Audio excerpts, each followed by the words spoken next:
प्रिय दर्शकों नमस्कार। आज शनिवार की अमावस्या के दिन श्रीमद् भगवद गीता का 7वां अध्याय श्रवण करने से पितृदेवता प्रसन्न होकर सुख शांति का आशीर्वाद देते हैं। आइए पाठ शुरू करते हैं। अथ 7मोऽध्यायः श्रीभगवानुवाच मय्यासक्तमनाः पार्थ योगं युञ्जन्नदाश्रयः असंशयं समग्रं मां यथा ज्ञास्यसि तच्छृणु। ज्ञानं तेऽहं सविज्ञानमिदं वक्ष्याम्यशेषतः। यज्ज्ञात्वा नेह भूयोऽन्यज् ज्ञातव्यमवशिष्यते। मनुष्याणां सहस्रेषु कश्चिद्यतति सिद्धये यततामपि सिद्धानां कश्चिन्मां वेत्ति तत्त्वतः। भूमिरापो नलो वायुः खं मनो बुद्धिरेव च। अहंकार इति यं मे भिन्ना प्रकृतिरष्टधा। अपरेयमितस्त्वन्यां प्रकृतिं विद्धि मे परां।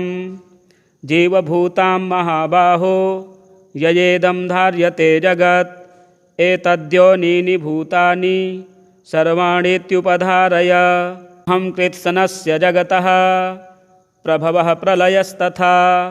मत्तः परतरं नान्यत् किञ्चिदस्ति धनञ्जय। मयि सर्वमिदं प्रोतं सूत्रे मणिगणा इव। रसोऽहमप्सु कौन्तेय प्रभास्मि शशिसूर्ययोः।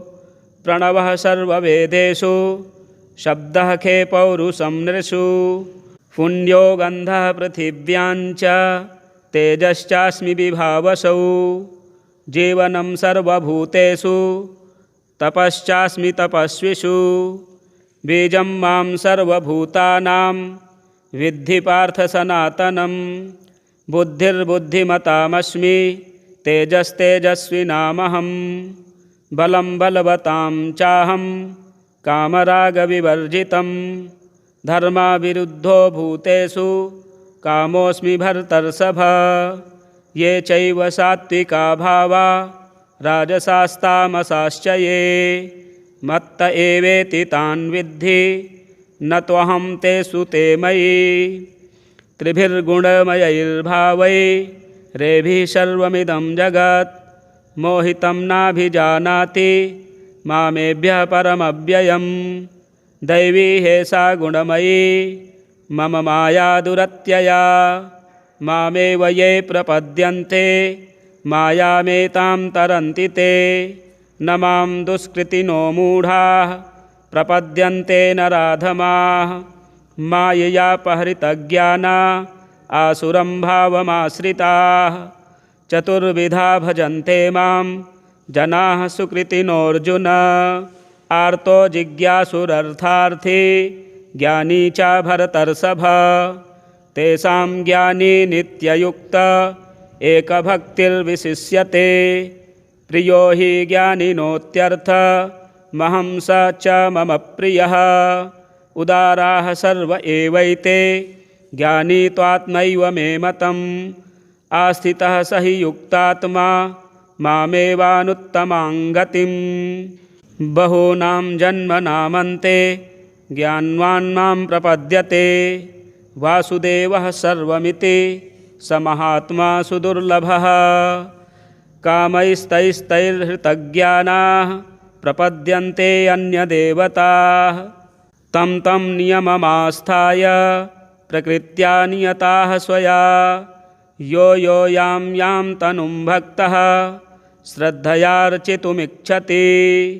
तस्य तस्याचलां श्रद्धां तामेव विदधाम्यहम्। सतया श्रद्धया युक्तस्तस्याराधनमीहते। लभते च ततः कामान् मयैव विहितान् हितान्। अन्तवत्तु फलं तेषां तद्भवत्यल्पमेधसां। देवान् देवयजो यान्ति मद्भक्ता यान्ति मामपि। अव्यक्तं व्यक्तिमापन्नं मन्यन्ते मामबुद्धयः। परं भावमजानन्तो ममाव्ययमनुत्तमम्। नाहं प्रकाशः सर्वस्य योगमायाशमावृतः मूढोऽयं नाभिजानाति लोको मामजमव्ययम् वेदाहं समतीतानि वर्तमानानि चार्जुन भविष्याणि च भूतानि मां तु वेद न कश्चन इच्छाद्वेषसमुत्थेन द्वन्द्वमोहेन भारत सर्वभूतानि सम्मोहं सर्गे यान्ति परन्तप येषां त्वन्तगतं पापं जनानां पुण्यकर्मणां ते द्वन्द्वमोहनिर्मुक्ता भजन्ते मां दृढव्रताः जरामरणमोक्षाय मामाश्रित्य यतन्ति ये ते ब्रह्म तद्विदुः कृत्स्नमध्यात्मं कर्म चाखिलं साधिभूताधिदैवं मां साधियज्ञं च ये विदुः प्रयाणकालेऽपि च मां ते विदुर्युक्तचेतसः प्रयाणकालेऽपि च मां ते विदुरयुक्तचेतसः श्रीभगवानुवाच मय्यासक्तमनाः पार्थ योगं युञ्जन्नदाश्रयः असंशयं समग्रं मां यथा ज्ञास्यसि तच्छृणु ज्ञानं तेऽहं सविज्ञानमिदं वक्ष्याम्यशेषतः यज्ज्ञात्वा नेह भूयोऽन्यज् ज्ञातव्यमवशिष्यते मनुष्याणां सहस्रेषु कश्चिद्यतति सिद्धये यततामपि सिद्धानां कश्चिन्मां वेत्ति तत्त्वतः भूमिरापो नलो वायुः खं मनो बुद्धिरेव च अहङ्कार इति यं मे भिन्ना प्रकृतिरष्टधा अपरेयमितस्त्वन्यां प्रकृतिं विद्धि मे परां जीवभूतां महाबाहो ययेदं धार्यते जगत् एतद्योनीनि भूतानि सर्वाणीत्युपधारय अहं कृत्स्नस्य जगतः प्रभवः प्रलयस्तथा मत्तः परतरं नान्यत् किञ्चिदस्ति धनञ्जय मयि सर्वमिदं प्रोतं सूत्रे मणिगणा इव रसोऽहमप्सु कौन्तेय प्रभास्मि शशिसूर्ययोः प्रणवः सर्ववेदेषु शब्दः खे पौरुषं नृषु पुण्यो गन्धः पृथिव्याञ्च तेजश्चास्मि विभावसौ जीवनं सर्वभूतेषु तपश्चास्मि तपस्विषु बीजं मां सर्वभूतानां विद्धि पार्थ सनातनं बुद्धिर्बुद्धिमतामस्मि तेजस्तेजस्विनामहं बलं बलवतां चाहं कामरागविवर्जितं धर्माविरुद्धो भूतेषु कामोऽस्मि भर्तर्षभ ये चैव सात्विका भावा राजसास्तामसाश्च ये मत्त एवेति तान् विद्धि न त्वहं तेषु ते मयि त्रिभिर्गुणमयैर्भावैरेभिः सर्वमिदं जगत् मोहितं नाभिजानाति मामेभ्यः परमव्ययं दैवी हेषा गुणमयी मम माया दुरत्यया मामेव ये प्रपद्यन्ते मायामेतां तरन्ति ते न मां दुष्कृतिनो मूढाः प्रपद्यन्ते नराधमाः माययापहृतज्ञाना आसुरं भावमाश्रिताः चतुर्विधा भजन्ते मां जनाः सुकृतिनोऽर्जुन आर्तो जिज्ञासुरर्थार्थी ज्ञानी च भरतर्षभ तेषां ज्ञानी नित्ययुक्त एकभक्तिर्विशिष्यते प्रियो हि ज्ञानिनोत्यर्थमहं स च मम प्रियः उदाराः सर्व एवैते ज्ञानी त्वात्मैव मे मतम् आस्थितः स हि युक्तात्मा मामेवानुत्तमां गतिम् बहूनां जन्मनामन्ते ज्ञानवान् मां प्रपद्यते वासुदेवः सर्वमिति स महात्मा सुदुर्लभः कामैस्तैस्तैर्हृतज्ञानाः प्रपद्यन्ते अन्यदेवताः तं तं नियममास्थाय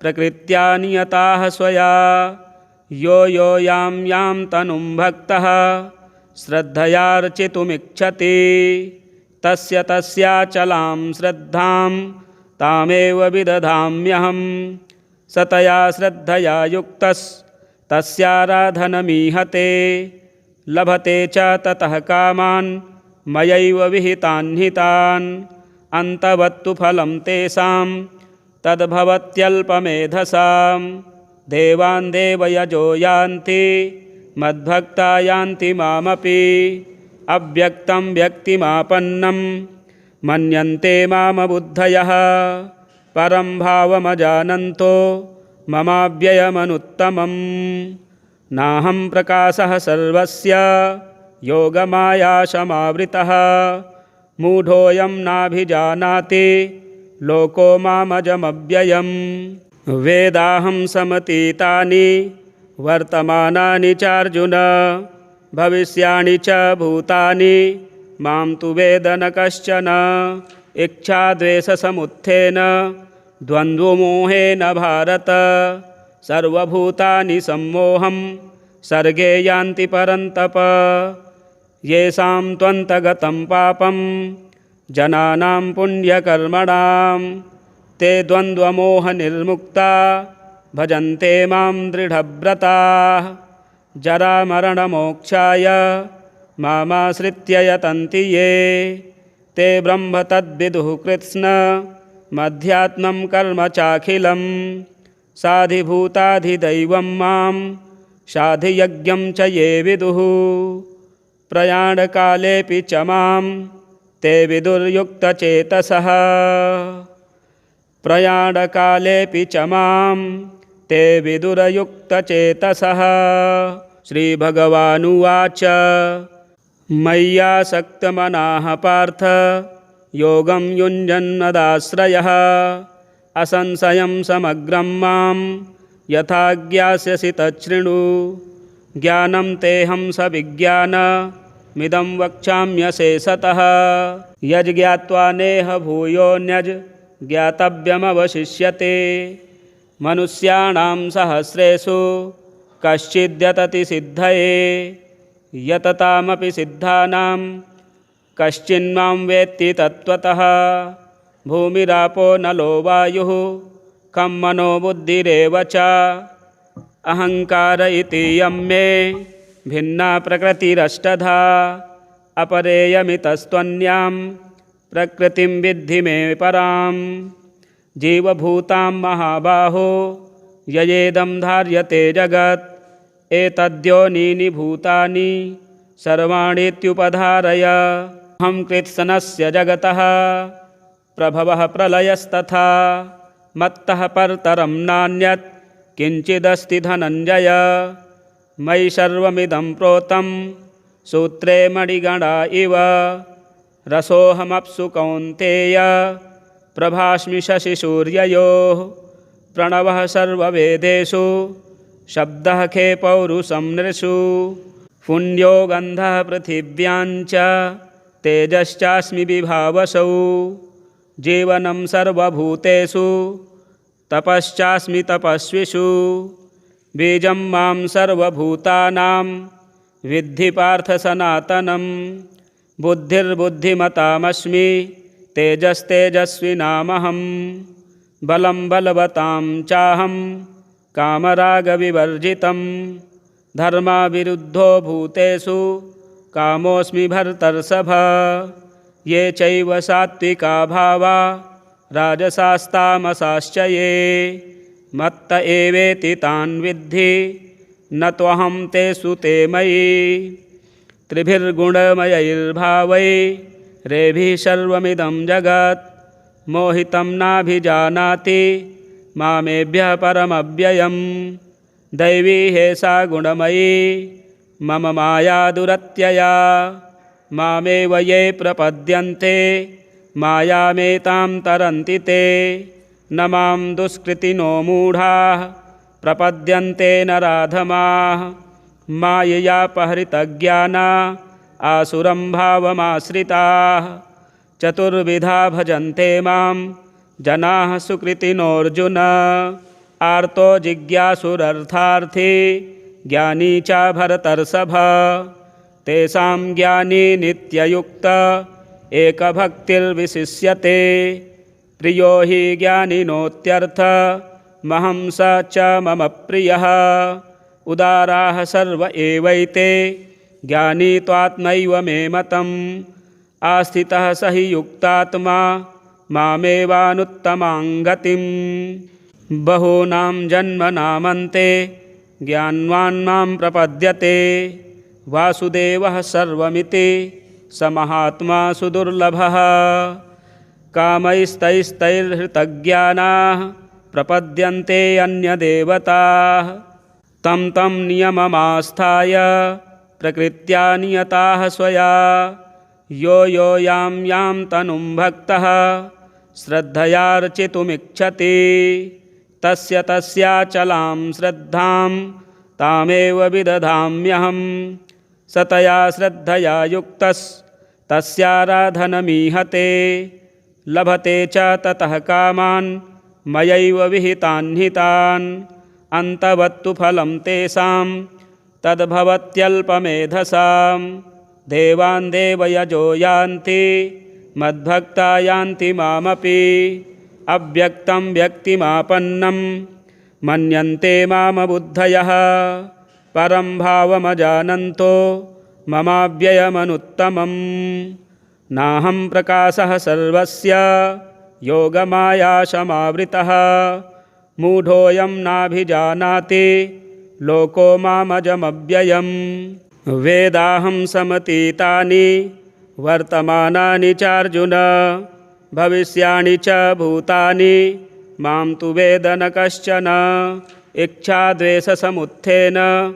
द्वन्द्वमोहेन भारत सर्वभूतानि सम्मोहं सर्गे यान्ति परन्तप येषां त्वन्तगतं पापं जनानां पुण्यकर्मणां ते द्वन्द्वमोहनिर्मुक्ता भजन्ते मां दृढव्रताः जरामरणमोक्षाय मामाश्रित्य यतन्ति ये ते ब्रह्म तद्विदुः कृत्स्नमध्यात्मं कर्म चाखिलं साधिभूताधिदैवं मां साधियज्ञं च ये विदुः प्रयाणकालेऽपि च मां ते विदुर्युक्तचेतसः प्रयाणकालेऽपि च मां ते विदुरयुक्तचेतसः श्रीभगवानुवाच मय्यासक्तमनाः पार्थ योगं युञ्जन्मदाश्रयः असंशयं समग्रं मां यथा ज्ञास्यसि तच्छृणु ज्ञानं तेऽहं सविज्ञानमिदं वक्ष्याम्यशेषतः यज्ज्ञात्वा नेह भूयोऽन्यज् ज्ञातव्यमवशिष्यते मनुष्याणां सहस्रेषु कश्चिद्यतति सिद्धये यततामपि सिद्धानां कश्चिन्मां वेत्ति तत्त्वतः भूमिरापो नलो वायुः खं मनो बुद्धिरेव च अहङ्कार इति यं मे भिन्ना प्रकृतिरष्टधा अपरेयमितस्त्वन्यां प्रकृतिं विद्धि मे परां जीवभूतां महाबाहो ययेदं धार्यते जगत् एतद्योनीनि भूतानि सर्वाणीत्युपधारय अहं कृत्स्नस्य जगतः प्रभवः प्रलयस्तथा मत्तः परतरं नान्यत् किञ्चिदस्ति धनञ्जय मयि सर्वमिदं प्रोतं सूत्रे मणिगणा इव रसोऽहमप्सु कौन्तेय प्रभास्मि शशिसूर्ययोः प्रणवः सर्ववेदेषु शब्दः खे पौरुषं नृषु पुण्यो गन्धः पृथिव्याञ्च तेजश्चास्मि विभावसौ जीवनं सर्वभूतेषु तपश्चास्मि तपस्विषु बीजं मां सर्वभूतानां विद्धि पार्थ सनातनं बुद्धिर्बुद्धिमतामस्मि तेजस्तेजस्विनामहं बलं बलवतां चाहं कामरागविवर्जितं धर्माविरुद्धो भूतेषु कामोऽस्मि भर्तर्षभ ये चैव सात्विका भावा राजसास्तामसाश्च ये मत्त एवेति तान् विद्धि न त्वहं तेषु ते मयि त्रिभिर्गुणमयैर्भावैरेभिः सर्वमिदं जगत् मोहितं नाभिजानाति मामेभ्यः परमव्ययम् दैवी हेषा गुणमयी मम माया दुरत्यया मामेव ये प्रपद्यन्ते मायामेतां तरन्ति ते न मां दुष्कृतिनो मूढाः प्रपद्यन्ते नराधमाः माययापहृतज्ञाना आसुरं भावमाश्रिताः चतुर्विधा भजन्ते मां जनाः सुकृतिनोऽर्जुन आर्तो जिज्ञासुरर्थार्थी ज्ञानी च भरतर्षभ तेषां ज्ञानी नित्ययुक्त एकभक्तिर्विशिष्यते प्रियो हि ज्ञानिनोत्यर्थ महं स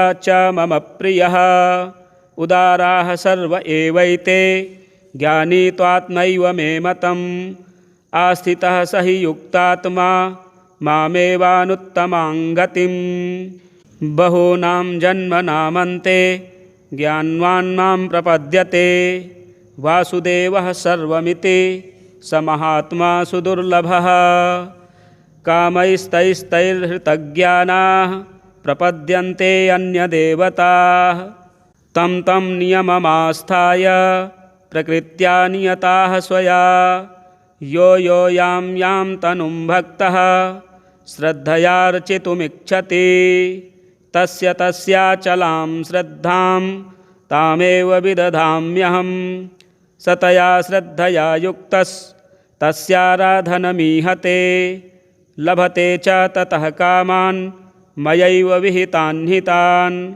अन्तवत्तु फलं तेषां तद्भवत्यल्पमेधसां देवान् देवयजो यान्ति मद्भक्ता यान्ति मामपि अव्यक्तं व्यक्तिमापन्नं मन्यन्ते मामबुद्धयः परं भावमजानन्तो ममाव्ययमनुत्तमम् नाहं प्रकाशः सर्वस्य योगमायाशमावृतः मूढोऽयं नाभिजानाति लोको मामजमव्ययम् वेदाहं समतीतानि वर्तमानानि चार्जुन भविष्याणि च भूतानि मां तु वेद न कश्चन इच्छाद्वेषसमुत्थेन द्वन्द्वमोहेन भारत सर्वभूतानि सम्मोहं सर्गे यान्ति परन्तप येषां त्वन्तगतं पापं जनानां पुण्यकर्मणां ते द्वन्द्वमोहनिर्मुक्ता भजन्ते मां दृढव्रताः जरामरणमोक्षाय मामाश्रित्य यतन्ति ये ते ब्रह्म तद्विदुः कृत्स्न मध्यात्मं कर्म चाखिलं साधिभूताधिदैवं मां साधियज्ञं च ये विदुः प्रयाणकालेऽपि च मां ते विदुर्युक्तचेतसः प्रयाणकालेऽपि च मां ते विदुरयुक्तचेतसः श्रीभगवानुवाच मय्यासक्तमनाः पार्थ योगं युञ्जन्नदाश्रयः असंशयं समग्रं मां यथा ज्ञास्यसि तच्छृणु ज्ञानं तेऽहं सविज्ञानमिदं वक्ष्याम्यशेषतः यज्ज्ञात्वा नेह भूयोऽन्यज्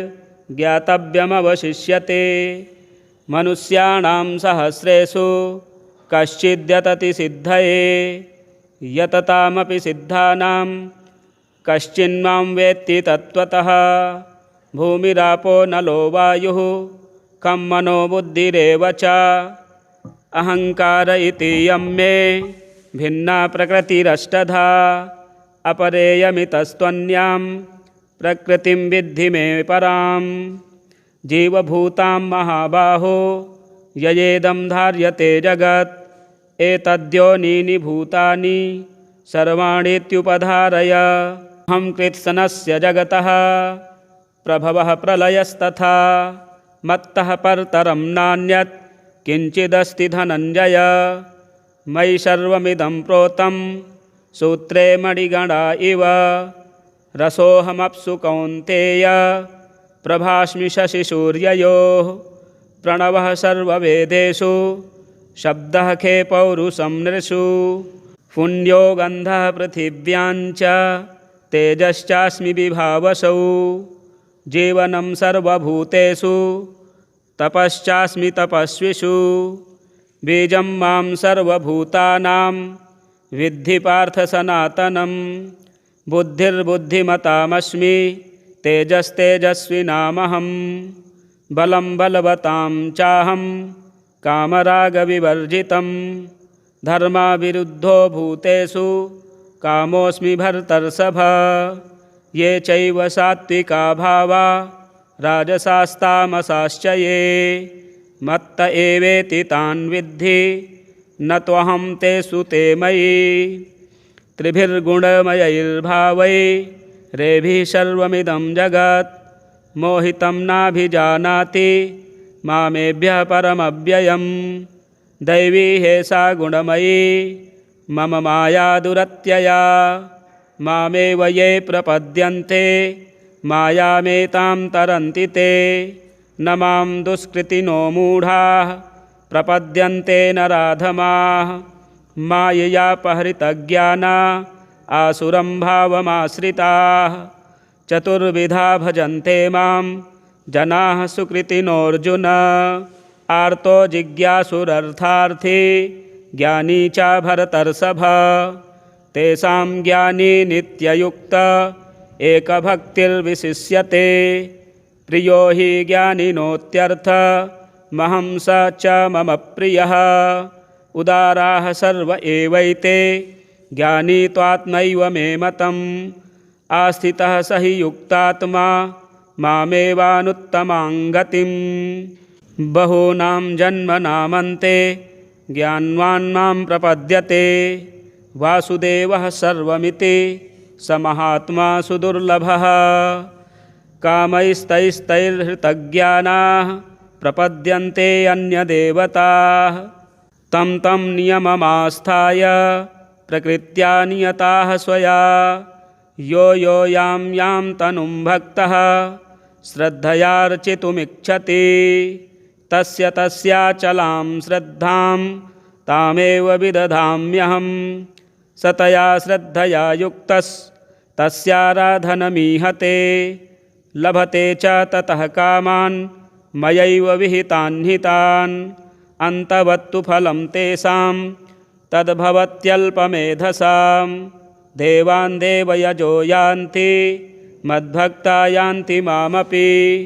अव्यक्तं व्यक्तिमापन्नं मन्यन्ते मामबुद्धयः परं भावमजानन्तो ममाव्ययमनुत्तमं नाहं प्रकाशः सर्वस्य योगमायाशमावृतः मूढोऽयं नाभिजानाति लोको मामजमव्ययम् वेदाहं समतीतानि वर्तमानानि चार्जुन भविष्याणि च भूतानि मां तु वेद न कश्चन इच्छाद्वेषसमुत्थेन द्वन्द्वमोहेन भारत सर्वभूतानि सम्मोहं सर्गे यान्ति परन्तप येषां त्वन्तगतं पापं जनानां पुण्यकर्मणां ते द्वन्द्वमोहनिर्मुक्ता भजन्ते मां दृढव्रताः जरामरणमोक्षाय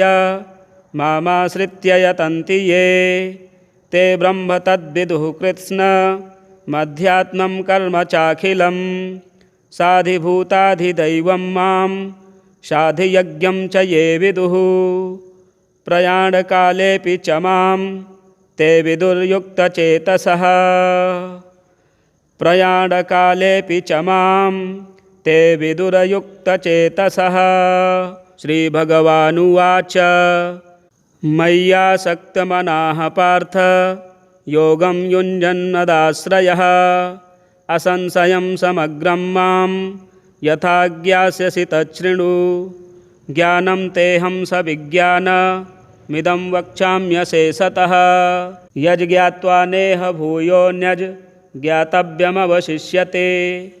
मनुष्याणां सहस्रेषु कश्चिद्यतति सिद्धये, यततामपि सिद्धानां कश्चिन्मां वेत्ति तत्त्वतः।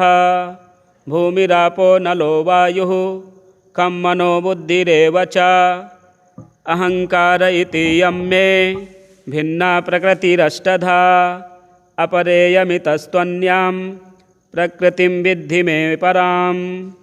जीवभूतां महाबाहो ययेदं धार्यते जगत्, एतद्योनीनि भूतानि सर्वाणीत्युपधारय। अहं कृत्स्नस्य जगतः प्रभवः प्रलयस्तथा, मत्तः परतरं नान्यत् किञ्चिदस्ति धनञ्जय। मयि सर्वमिदं प्रोतं सूत्रे मणिगणा इव। रसोऽहमप्सु कौन्तेय प्रभास्मि शशिसूर्ययोः। प्रणवः सर्ववेदेषु शब्दः खे पौरुषं नृषु। पुण्यो गन्धः पृथिव्याञ्च तेजश्चास्मि विभावसौ। जीवनं सर्वभूतेषु तपश्चास्मि तपस्विषु। बीजं मां सर्वभूतानां विद्धि पार्थ सनातनं। बुद्धिर्बुद्धिमतामस्मि तेजस्तेजस्विनामहं। बलं बलवतां चाहं कामरागविवर्जितं। धर्माविरुद्धो भूतेषु कामोऽस्मि भर्तर्षभ। ये चैव सात्विका भावा राजसास्तामसाश्च ये, मत्त एवेति तान् विद्धि न त्वहं तेषु ते मयि। त्रिभिर्गुणमयैर्भावैरेभिः सर्वमिदं जगत्, मोहितं नाभिजानाति मामेभ्यः परमव्ययम्। दैवी हेषा गुणमयी मम माया दुरत्यया। मामेव ये प्रपद्यन्ते मायामेतां तरन्ति ते। न मां दुष्कृतिनो मूढाः प्रपद्यन्ते नराधमाः। माययापहृतज्ञाना आसुरं भावमाश्रिताः। चतुर्विधा भजन्ते मां जनाः सुकृतिनोऽर्जुन। आर्तो जिज्ञासुरर्थार्थी ज्ञानी च भरतर्षभ। तेषां ज्ञानी नित्ययुक्त एकभक्तिर्विशिष्यते। प्रियो हि ज्ञानिनोत्यर्थमहं स च मम प्रियः। उदाराः सर्व एवैते ज्ञानी त्वात्मैव मे मतम्। आस्थितः स हि युक्तात्मा मामेवानुत्तमां गतिम्। बहूनां जन्मनामन्ते ज्ञानवान् मां प्रपद्यते। वासुदेवः सर्वमिति स महात्मा सुदुर्लभः। कामैस्तैस्तैर्हृतज्ञानाः प्रपद्यन्ते अन्यदेवताः। तं तं नियममास्थाय प्रकृत्या नियताः स्वया। यो यो यां यां तनुं भक्तः श्रद्धयार्चितुमिच्छति, तस्य तस्याचलां श्रद्धां तामेव विदधाम्यहम्। सतया श्रद्धया युक्तस्तस्याराधनमीहते। लभते च ततः कामान् मयैव विहितान् हितान्। अन्तवत्तु फलं तेषां तद्भवत्यल्पमेधसां। देवान् देवयजो यान्ति मद्भक्ता यान्ति मामपि। अव्यक्तं व्यक्तिमापन्नं मन्यन्ते मामबुद्धयः। परं भावमजानन्तो ममाव्ययमनुत्तमम्। नाहं प्रकाशः सर्वस्य योगमायाशमावृतः। मूढोऽयं नाभिजानाति लोको मामजमव्ययम्। वेदाहं समतीतानि वर्तमानानि चार्जुन। भविष्याणि च भूतानि मां तु वेद न कश्चन। इच्छाद्वेषसमुत्थेन द्वन्द्वमोहेन भारत। सर्वभूतानि सम्मोहं सर्गे यान्ति परन्तप। येषां त्वन्तगतं पापं जनानां पुण्यकर्मणां, ते द्वन्द्वमोहनिर्मुक्ता भजन्ते मां दृढव्रताः। जरामरणमोक्षाय मामाश्रित्य यतन्ति ये ते ब्रह्म तद्विदुः कृत्स्न मध्यात्मं कर्म चाखिलं साधिभूताधिदैवं मां साधियज्ञं च ये विदुः प्रयाणकालेऽपि च मां ते विदुर्युक्तचेतसः प्रयाणकालेऽपि च मां ते विदुरयुक्तचेतसः।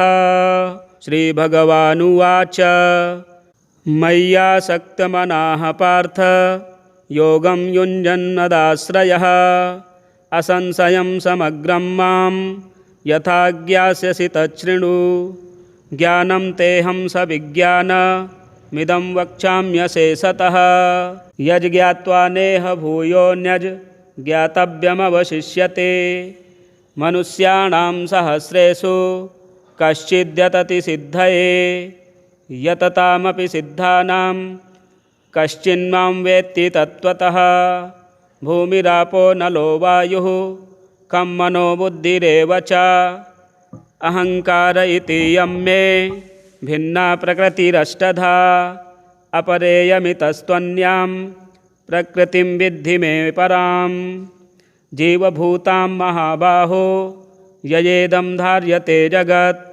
एतद्योनीनि भूतानि सर्वाणीत्युपधारय अहं कृत्स्नस्य जगतः प्रभवः प्रलयस्तथा मत्तः परतरं नान्यत् किञ्चिदस्ति धनञ्जय मयि सर्वमिदं प्रोतं सूत्रे मणिगणा इव रसोऽहमप्सु कौन्तेय प्रभास्मि शशिसूर्ययोः प्रणवः सर्ववेदेषु शब्दः खे पौरुषं नृषु पुण्यो गन्धः पृथिव्याञ्च तेजश्चास्मि विभावसौ जीवनं सर्वभूतेषु तपश्चास्मि तपस्विषु बीजं मां सर्वभूतानां विद्धि पार्थ सनातनं बुद्धिर्बुद्धिमतामस्मि तेजस्तेजस्विनामहं बलं बलवतां चाहं कामरागविवर्जितं धर्माविरुद्धो भूतेषु कामोऽस्मि भर्तर्षभ ये चैव सात्विका भावा राजसास्तामसाश्च ये मत्त एवेति तान् विद्धि न त्वहं तेषु ते मयि त्रिभिर्गुणमयैर्भावैरेभिः सर्वमिदं जगत् मोहितं नाभिजानाति मामेभ्यः परमव्ययम् दैवी हेषा गुणमयी मम माया दुरत्यया मामेव ये प्रपद्यन्ते मायामेतां तरन्ति ते न मां दुष्कृतिनो मूढाः प्रपद्यन्ते नराधमाः माययापहृतज्ञाना आसुरं भावमाश्रिताः चतुर्विधा भजन्ते मां जनाः सुकृतिनोऽर्जुन आर्तो जिज्ञासुरर्थार्थी ज्ञानी च भरतर्षभ तेषां ज्ञानी नित्ययुक्त एकभक्तिर्विशिष्यते प्रियो हि ज्ञानिनोत्यर्थमहं स च मम प्रियः उदाराः सर्व एवैते ज्ञानी त्वात्मैव मे मतम् आस्थितः स हि युक्तात्मा मामेवानुत्तमां गतिम् बहूनां जन्मनामन्ते ज्ञानवान् मां प्रपद्यते वासुदेवः सर्वमिति स महात्मा सुदुर्लभः कामैस्तैस्तैर्हृतज्ञानाः प्रपद्यन्ते अन्यदेवताः तं तं नियममास्थाय प्रकृत्या नियताः स्वया यो यो यां यां तनुं भक्तः श्रद्धयार्चितुमिच्छति तस्य तस्याचलां श्रद्धां तामेव विदधाम्यहं सतया श्रद्धया युक्तस्तस्याराधनमीहते लभते च ततः कामान् मयैव विहितान् हितान् अन्तवत्तु फलं तेषां तद्भवत्यल्पमेधसां देवान् देवयजो यान्ति मद्भक्ता यान्ति मामपि अव्यक्तं व्यक्तिमापन्नं मन्यन्ते मामबुद्धयः परं भावमजानन्तो ममाव्ययमनुत्तमम्। नाहं प्रकाशः सर्वस्य योगमायाशमावृतः। मूढोऽयं नाभिजानाति लोको मामजमव्ययम्। वेदाहं समतीतानि वर्तमानानि चार्जुन, भविष्याणि च भूतानि मां तु वेद न कश्चन। इच्छाद्वेषसमुत्थेन द्वन्द्वमोहेन भारत, सर्वभूतानि सम्मोहं सर्गे यान्ति परन्तप। येषां त्वन्तगतं पापं जनानां पुण्यकर्मणां, ते द्वन्द्वमोहनिर्मुक्ता भजन्ते मां दृढव्रताः। जरामरणमोक्षाय मामाश्रित्य यतन्ति ये, ते ब्रह्म तद्विदुः कृत्स्नमध्यात्मं कर्म चाखिलं। साधिभूताधिदैवं मां साधियज्ञं च ये विदुः, प्रयाणकालेऽपि च मां ते विदुर्युक्तचेतसः। प्रयाणकालेऽपि च मां ते विदुरयुक्तचेतसः।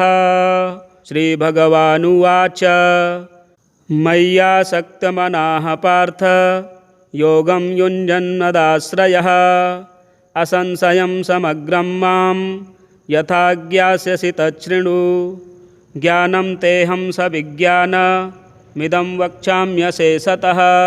यज्ज्ञात्वा नेह भूयोऽन्यज् ज्ञातव्यमवशिष्यते।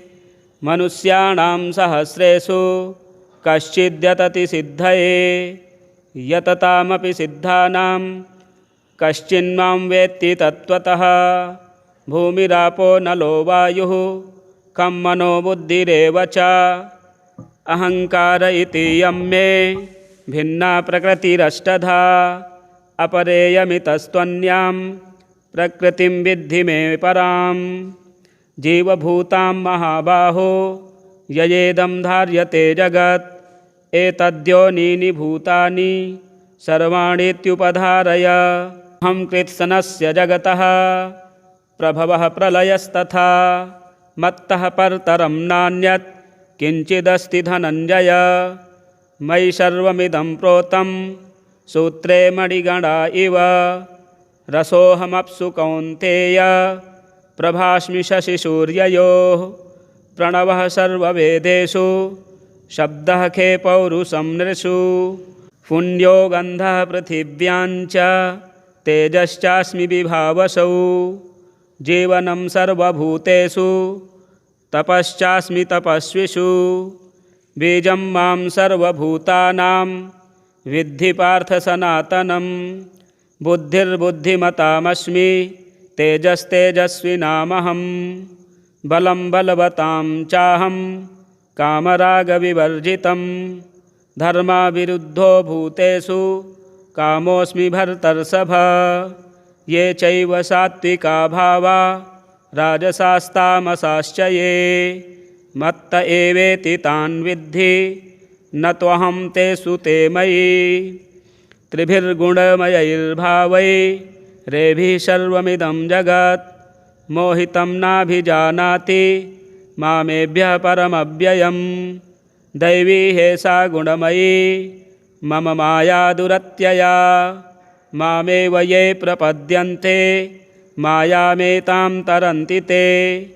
न मां दुष्कृतिनो मूढाः प्रपद्यन्ते नराधमाः, माययापहृतज्ञाना आसुरं भावमाश्रिताः। चतुर्विधा भजन्ते मां जनाः सुकृतिनोऽर्जुन, आर्तो जिज्ञासुरर्थार्थी ज्ञानी च भरतर्षभ। तेषां ज्ञानी नित्ययुक्त एकभक्तिर्विशिष्यते। प्रियो हि ज्ञानिनोत्यर्थमहं स च मम प्रियः। उदाराः सर्व एवैते ज्ञानी त्वात्मैव मे मतम्।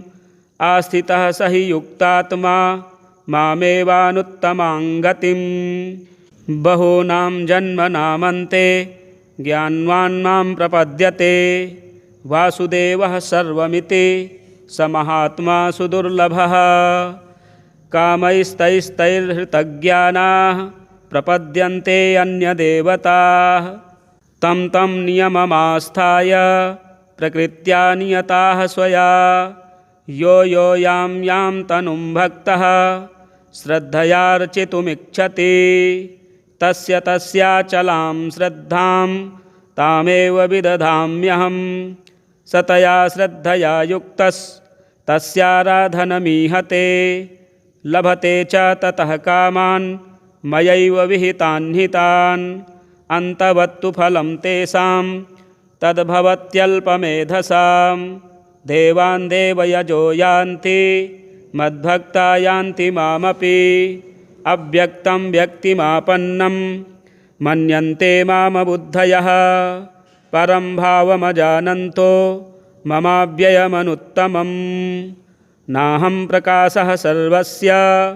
योगमायाशमावृतः मूढोऽयं नाभिजानाति लोको मामजमव्ययम् वेदाहं समतीतानि वर्तमानानि चार्जुन भविष्याणि च भूतानि मां तु वेद न कश्चन इच्छाद्वेषसमुत्थेन द्वन्द्वमोहेन भारत सर्वभूतानि सम्मोहं सर्गे यान्ति परन्तप येषां त्वन्तगतं पापं जनानां पुण्यकर्मणां ते द्वन्द्वमोहनिर्मुक्ता भजन्ते मां दृढव्रताः जरामरणमोक्षाय मामाश्रित्य यतन्ति ये ते ब्रह्म तद्विदुः कृत्स्नमध्यात्मं कर्म चाखिलं साधिभूताधिदैवं मां साधियज्ञं च ये विदुः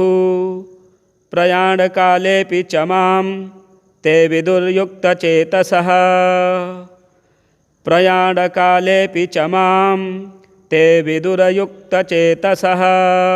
श्रीभगवानुवाच मय्यासक्तमनाः पार्थ योगं युञ्जन्नदाश्रयः असंशयं समग्रं मां यथा ज्ञास्यसि तच्छृणु ज्ञानं तेऽहं सविज्ञानमिदं वक्ष्याम्यशेषतः यज्ज्ञात्वा नेह भूयोऽन्यज् ज्ञातव्यमवशिष्यते मनुष्याणां सहस्रेषु कश्चिद्यतति सिद्धये यततामपि सिद्धानां कश्चिन्मां वेत्ति तत्त्वतः भूमिरापो नलो वायुः खं मनो बुद्धिरेव च अहङ्कार इति यं मे भिन्ना प्रकृतिरष्टधा अपरेयमितस्त्वन्यां प्रकृतिं विद्धि मे परां जीवभूतां महाबाहो ययेदं धार्यते जगत् एतद्योनीनि भूतानि सर्वाणीत्युपधारय अहं कृत्स्नस्य जगतः प्रभवः प्रलयस्तथा मत्तः परतरं नान्यत् किञ्चिदस्ति धनञ्जय मयि सर्वमिदं प्रोतं सूत्रे मणिगणा इव रसोऽहमप्सु कौन्तेय प्रभास्मि शशिसूर्ययोः प्रणवः सर्ववेदेषु शब्दः खे पौरुषं नृषु पुण्यो गन्धः पृथिव्याञ्च तेजश्चास्मि विभावसौ जीवनं सर्वभूतेषु तपश्चास्मि तपस्विषु बीजं मां सर्वभूतानां विद्धि पार्थ सनातनं बुद्धिर्बुद्धिमतामस्मि तेजस्तेजस्विनामहं बलं बलवतां चाहं कामरागविवर्जितं धर्माविरुद्धो भूतेषु कामोऽस्मि भर्तर्षभ ये चैव सात्विका भावा राजसास्तामसाश्च ये मत्त एवेति तान् विद्धि न त्वहं तेषु ते मयि त्रिभिर्गुणमयैर्भावैरेभिः सर्वमिदं जगत् मोहितं नाभिजानाति मामेभ्यः परमव्ययम् दैवी हेषा गुणमयी मम माया दुरत्यया मामेव ये प्रपद्यन्ते मायामेतां तरन्ति ते न मां दुष्कृतिनो मूढाः प्रपद्यन्ते नराधमाः माययापहृतज्ञाना आसुरं भावमाश्रिताः चतुर्विधा भजन्ते मां जनाः सुकृतिनोऽर्जुन आर्तो जिज्ञासुरर्थार्थी ज्ञानी च भरतर्षभ तेषां ज्ञानी नित्ययुक्त एकभक्तिर्विशिष्यते प्रियो हि ज्ञानिनोत्यर्थ महं स च मम प्रियः उदाराः सर्व एवैते ज्ञानी त्वात्मैव मे मतम् आस्थितः स हि युक्तात्मा मामेवानुत्तमां गतिम् बहूनां जन्मनामन्ते ज्ञानवान् मां प्रपद्यते वासुदेवः सर्वमिति स महात्मा सुदुर्लभः कामैस्तैस्तैर्हृतज्ञानाः प्रपद्यन्ते अन्यदेवताः तं तं नियममास्थाय प्रकृत्या नियताः स्वया यो यो यां यां तनुं भक्तः श्रद्धयार्चितुमिच्छति तस्य तस्याचलां श्रद्धां तामेव विदधाम्यहम् स तया श्रद्धया युक्तस्तस्याराधनमीहते लभते च ततः कामान् मयैव विहितान् हितान् अन्तवत्तु फलं तेषां तद्भवत्यल्पमेधसां देवान् देवयजो यान्ति मद्भक्ता यान्ति मामपि अव्यक्तं व्यक्तिमापन्नं मन्यन्ते मामबुद्धयः परं भावमजानन्तो ममाव्ययमनुत्तमम् नाहं प्रकाशः सर्वस्य योगमायाशमावृतः मूढोऽयं नाभिजानाति लोको मामजमव्ययम् वेदाहं समतीतानि वर्तमानानि चार्जुन भविष्याणि च भूतानि मां तु वेद न कश्चन इच्छाद्वेषसमुत्थेन द्वन्द्वमोहेन भारत सर्वभूतानि सम्मोहं सर्गे यान्ति परन्तप येषां त्वन्तगतं पापं जनानां पुण्यकर्मणां ते द्वन्द्वमोहनिर्मुक्ता भजन्ते मां दृढव्रताः जरामरणमोक्षाय मामाश्रित्य यतन्ति ये ते ब्रह्म तद्विदुः कृत्स्नमध्यात्मं कर्म चाखिलं साधिभूताधिदैवं मां साधियज्ञं च ये विदुः प्रयाणकालेऽपि च मां ते विदुर्युक्तचेतसः प्रयाणकालेऽपि च मां ते विदुरयुक्तचेतसः श्रीभगवानुवाच मय्यासक्तमनाः पार्थ योगं युञ्जन्नदाश्रयः असंशयं समग्रं मां यथा ज्ञास्यसि तच्छृणु ज्ञानं तेऽहं सविज्ञानमिदं वक्ष्याम्यशेषतः यज्ज्ञात्वा नेह भूयोऽन्यज् ज्ञातव्यमवशिष्यते मनुष्याणां सहस्रेषु कश्चिद्यतति सिद्धये यततामपि सिद्धानां कश्चिन्मां वेत्ति तत्त्वतः भूमिरापो नलो वायुः खं मनो बुद्धिरेव च अहङ्कार इति यं मे भिन्ना प्रकृतिरष्टधा अपरेयमितस्त्वन्यां प्रकृतिं विद्धि मे परां जीवभूतां महाबाहो ययेदं धार्यते जगत् एतद्योनीनि भूतानि सर्वाणीत्युपधारय अहं कृत्स्नस्य जगतः प्रभवः प्रलयस्तथा मत्तः परतरं नान्यत् किञ्चिदस्ति धनञ्जय मयि सर्वमिदं प्रोतं सूत्रे मणिगणा इव रसोऽहमप्सु कौन्तेय प्रभास्मि शशिसूर्ययोः प्रणवः सर्ववेदेषु शब्दः खे पौरुषं नृषु पुण्यो गन्धः पृथिव्याञ्च तेजश्चास्मि विभावसौ जीवनं सर्वभूतेषु तपश्चास्मि तपस्विषु बीजं मां सर्वभूतानां विद्धि पार्थ सनातनं बुद्धिर्बुद्धिमतामस्मि तेजस्तेजस्विनामहं बलं बलवतां चाहं कामरागविवर्जितं धर्माविरुद्धो भूतेषु कामोऽस्मि भर्तर्षभ। ये चैव सात्विका भावा राजसास्तामसाश्च ये मत्त एवेति तान् विद्धि न त्वहं तेषु ते मयि। त्रिभिर्गुणमयैर्भावैरेभिः सर्वमिदं जगत् मोहितं नाभिजानाति मामेभ्यः परमव्ययम्। दैवी हेषा गुणमयी मम माया दुरत्यया मामेव ये प्रपद्यन्ते मायामेतां तरन्ति ते। न मां दुष्कृतिनो मूढाः प्रपद्यन्ते नराधमाः माययापहृतज्ञाना आसुरं भावमाश्रिताः।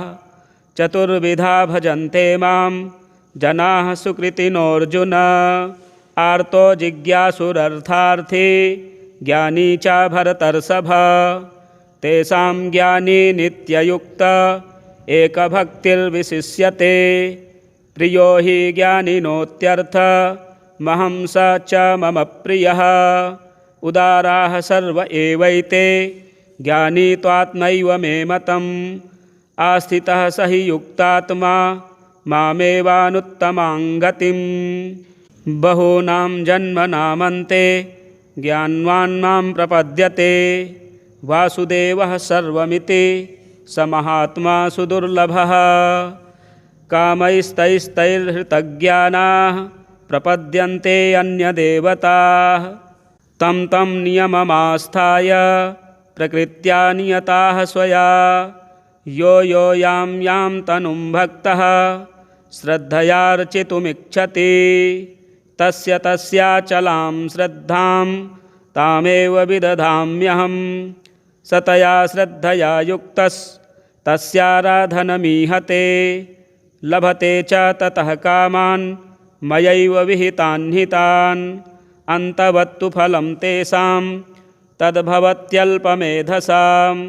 देवान् देवयजो यान्ति मद्भक्ता यान्ति मामपि। अव्यक्तं व्यक्तिमापन्नं मन्यन्ते मामबुद्धयः परं भावमजानन्तो ममाव्ययमनुत्तमम्। नाहं प्रकाशः सर्वस्य योगमायाशमावृतः मूढोऽयं नाभिजानाति लोको मामजमव्ययम्। वेदाहं समतीतानि वर्तमानानि चार्जुन भविष्याणि च भूतानि मां तु वेद न कश्चन। इच्छाद्वेषसमुत्थेन द्वन्द्वमोहेन भारत सर्वभूतानि सम्मोहं सर्गे यान्ति परन्तप। येषां त्वन्तगतं पापं जनानां पुण्यकर्मणां ते द्वन्द्वमोहनिर्मुक्ता भजन्ते मां दृढव्रताः। जरामरणमोक्षाय मामाश्रित्य यतन्ति ये ते ब्रह्म तद्विदुः कृत्स्नमध्यात्मं कर्म चाखिलं। साधिभूताधिदैवं मां साधियज्ञं च ये विदुः प्रयाणकालेऽपि च मां ते विदुर्युक्तचेतसः।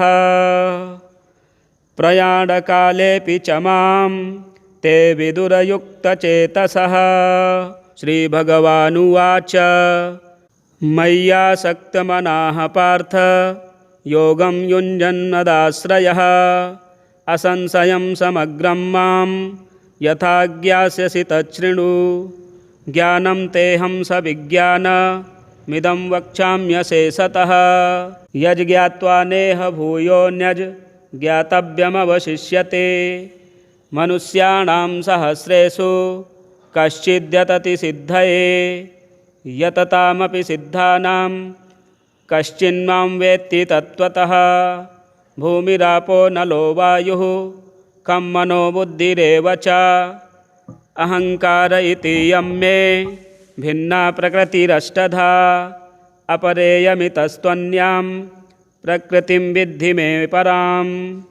जीवभूतां महाबाहो ययेदं धार्यते जगत् एतद्योनीनि भूतानि सर्वाणीत्युपधारय। अहं कृत्स्नस्य जगतः प्रभवः प्रलयस्तथा मत्तः परतरं नान्यत् किञ्चिदस्ति धनञ्जय। मयि सर्वमिदं प्रोतं सूत्रे मणिगणा इव। रसोऽहमप्सु कौन्तेय प्रभास्मि शशिसूर्ययोः। प्रणवः सर्ववेदेषु शब्दः खे पौरुषं नृषु। पुण्यो गन्धः पृथिव्याञ्च तेजश्चास्मि विभावसौ। जीवनं सर्वभूतेषु तपश्चास्मि तपस्विषु। बीजं मां सर्वभूतानां विद्धि पार्थ सनातनं। बुद्धिर्बुद्धिमतामस्मि तेजस्तेजस्विनामहं। बलं बलवतां चाहं कामरागविवर्जितं। धर्माविरुद्धो भूतेषु कामोऽस्मि भर्तर्षभ। ये चैव सात्विका भावा राजसास्तामसाश्च ये। मत्त एवेति तान् विद्धि न त्वहं तेषु ते मयि। त्रिभिर्गुणमयैर्भावैरेभिः सर्वमिदं जगत्। मोहितं नाभिजानाति मामेभ्यः परमव्ययम्। दैवी हेषा गुणमयी मम माया दुरत्यया। मामेव ये प्रपद्यन्ते मायामेतां तरन्ति ते। न मां दुष्कृतिनो मूढाः प्रपद्यन्ते नराधमाः। माययापहृतज्ञाना आसुरं भावमाश्रिताः। चतुर्विधा भजन्ते मां जनाः सुकृतिनोऽर्जुन। आर्तो जिज्ञासुरर्थार्थी ज्ञानी च भरतर्षभ। तेषां ज्ञानी नित्ययुक्त एकभक्तिर्विशिष्यते। प्रियो हि ज्ञानिनोत्यर्थ महं स च मम प्रियः। उदाराः सर्व एवैते ज्ञानी त्वात्मैव मे मतम्। आस्थितः स हि युक्तात्मा मामेवानुत्तमां गतिम्। बहूनां जन्मनामन्ते ज्ञानवान् मां प्रपद्यते। वासुदेवः सर्वमिति स महात्मा सुदुर्लभः। कामैस्तैस्तैर्हृतज्ञानाः प्रपद्यन्ते अन्यदेवताः। तं तं नियममास्थाय प्रकृत्या नियताः स्वया। यो यो यां यां तनुं भक्तः श्रद्धयार्चितुमिच्छति। तस्य तस्याचलां श्रद्धां तामेव विदधाम्यहम्। सतया श्रद्धया युक्तस्तस्याराधनमीहते। लभते च ततः कामान् मयैव विहितान् हितान्। अन्तवत्तु फलं तेषां तद्भवत्यल्पमेधसां। देवान् देवयजो यान्ति मद्भक्ता यान्ति मामपि। अव्यक्तं व्यक्तिमापन्नं मन्यन्ते मामबुद्धयः। परं भावमजानन्तो ममाव्ययमनुत्तमम्। नाहं प्रकाशः सर्वस्य योगमायाशमावृतः। मूढोऽयं नाभिजानाति लोको मामजमव्ययम्। वेदाहं समतीतानि वर्तमानानि चार्जुन। भविष्याणि च भूतानि मां तु वेद न कश्चन। इच्छाद्वेषसमुत्थेन द्वन्द्वमोहेन भारत। सर्वभूतानि सम्मोहं सर्गे यान्ति परन्तप। येषां त्वन्तगतं पापं जनानां पुण्यकर्मणां। ते द्वन्द्वमोहनिर्मुक्ता भजन्ते मां दृढव्रताः। जरामरणमोक्षाय मामाश्रित्य यतन्ति ये। ते ब्रह्म तद्विदुः कृत्स्नमध्यात्मं कर्म चाखिलं। साधिभूताधिदैवं मां साधियज्ञं च ये विदुः। प्रयाणकालेऽपि च मां ते विदुर्युक्तचेतसः। प्रयाणकालेऽपि च मां ते विदुरयुक्तचेतसः। ॐ तत्सदिति श्रीमद्भगवद्गीतासूपनिषत्सु ब्रह्मविद्यायां योगशास्त्रे श्रीकृष्णार्जुनसंवादे ज्ञानविज्ञानयोगो नाम 7मोऽध्यायः। जय जय श्री ब्रह्मार्पणमस्तु। तो आज के दिन आप भगवद गीता का यह 7वां अध्याय पितरों की प्रसन्नता के लिए अवश्य श्रवण करें। और यदि हमारे चैनल में नए हैं तो चैनल को सब्सक्राइब करें, वीडियो शेयर करें, लाइक करें। हर हर महादेव।